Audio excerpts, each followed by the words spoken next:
Day 33, Min beneath the trees. Noisy birds, lots of dogs, some tennis in the background.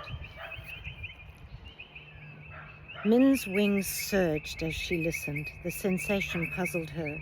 It was danger, although not for herself, Otlin or the other Glynns. What was it? Her intuition kicked in. Dead bark, of course, it's Red Ruin. She's traumatized. Red Ruin's head dropped. She was almost whimpering. One moment we were peacefully grazing in the late afternoon. The next, every one of us stood upright and faced north towards the hills on alert. Not one of us moved. I felt a terrible fear, even worse than when the Gaubles come hunting for us. We waited. Suddenly, a sound louder than any thunder we'd ever heard, and we get some storms on the plains, I can tell you, tore through the air above us. Min could see she was struggling to relay what they had seen. Her huge black eyes moistened. Tears trickled down over the short red fur on her cheeks, across her nose, and dripped into the dust. The hills split open.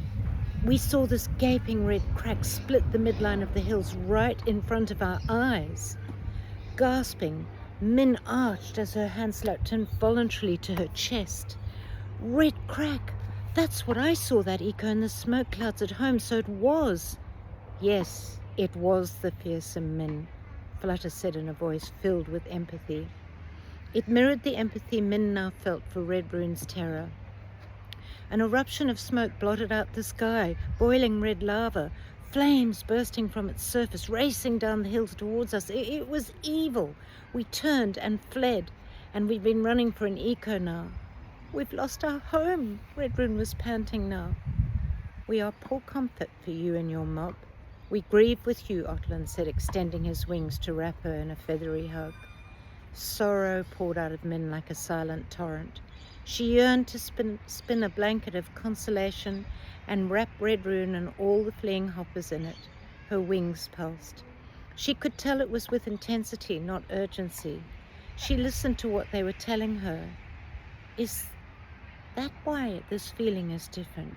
Is it because I can feel the hoppers' pain and fear and understand the danger they've been in? What do I have to learn from this? Is it why I can interpret what they're saying, although I don't speak their language? Is this all part of being an intuitor? Whoa, Min. Way too many questions to answer for now. Later, when we have time, Flutter soothed her. Min flew from Otlin's neck to stroke a hair on Red Ruin's snout. It was as thick as a new leaf stalk. She wanted to send her love through her fingertips. Stay safe, Red Ruin. I'm sorry for your loss, she said. Red Ruin squinted down her nose to see Min. I feel your empathy, little Lumen, she responded in her own language. I feel a positive energy and I'm grateful for it. We'll need as much as we can find, for what we witnessed is, as Otlin had done once before, Red Ruin's voice shrank to a whisper as she uttered the chilling words. Zarklon unleashed. You must take care of your precious cargo, Otlin. Wherever you are going, nothing is as it was before. The Dark Dominion is rising. We'll pool our yearning for you to remain safe. Farewell now, we must make haste to catch up with the mob. Red Ruin and her family wheeled on their tails and bounded out of sight. Min had understood most of what Red Ruin said, the name Zarklon tearing at her like a branch being ripped from its trunk in a storm. A wave of questions passed through her. This was her fear now. It was all their fear. We must hurry towards Fiddleback Forest while it's still dark, Otlin shouted above the noise of the fleeing hoppers racing past them, choking them with dust. In the dim light of the moon, Min watched the dark shapes of the hoppers recede into a trail of indistinct smudges as Otlin made his ascent. He was flying fast now, using the eco-dark and the dust for cover. Fitlin called into his ear. We can direct you, Otlin, using Amana's compass if Luster can give us some light. Min and Fitlin peered into the face of the small compass. Fen had told them the forest was not far off once the gorge had opened out. Very little right. That's it, we're travelling due east now, Fitlin called out as Otlin adjusted direction. Look, the meeting of many waters is merging. That has to be Fiddleback Creek.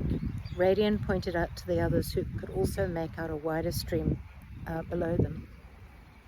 The moonlight vibrated across the river's surface, indicating it was fast flowing. Is it guiding us towards safety or danger? Min wondered. Flick quivered. Flutter vibrated. Danger? No danger. Which one? Silence. This is hard work, keeping on top of the communication with myself as an intuitor, Min said to Radian. Are you experiencing the same? The dialogue between me and my wings flows when there's nothing to worry about, and when I need them, like when there should be intuition or something, I get nothing, or I have to rely on sensations. True, most of the time what I feel is correct, and then what I think isn't. I guess my wings have an edge on me. Then again, we have been forced to learn on the fly, he answered, giggling at his own pun.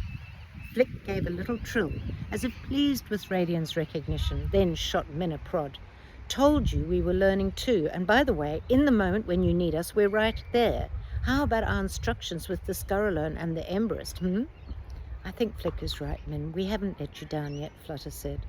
All right, I'm sorry. Still, I really like to be better prepared if there's more danger lurking around the corner.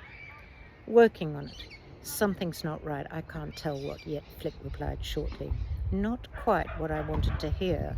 I guess I'll just have to practice patience, Min replied, a tinge of irony in her voice. The trees they were flying through now were immense, with tall, straight trunks and compact canopy. Below them, Min could make out what looked like a smaller forest. Otlin, what are those tall trees and the smaller trees below that look like umbrellas? These are mountain ashes overhanging a forest of tree ferns, he answered. Ferns that are trees? Fascinating, Fitlin said. We'll cover as much distance as we can until I can fly no longer. Then we'll take refuge below the tree ferns next to Fiddleback Creek, and you can have a good look at them then, Otlin answered. We should be safe enough there. Flutter quivered. Not sure. Not at all sure. You must take extra care. I can feel danger. We'll have to be on the lookout, Min warned the others. And I'll see you beneath the trees tomorrow.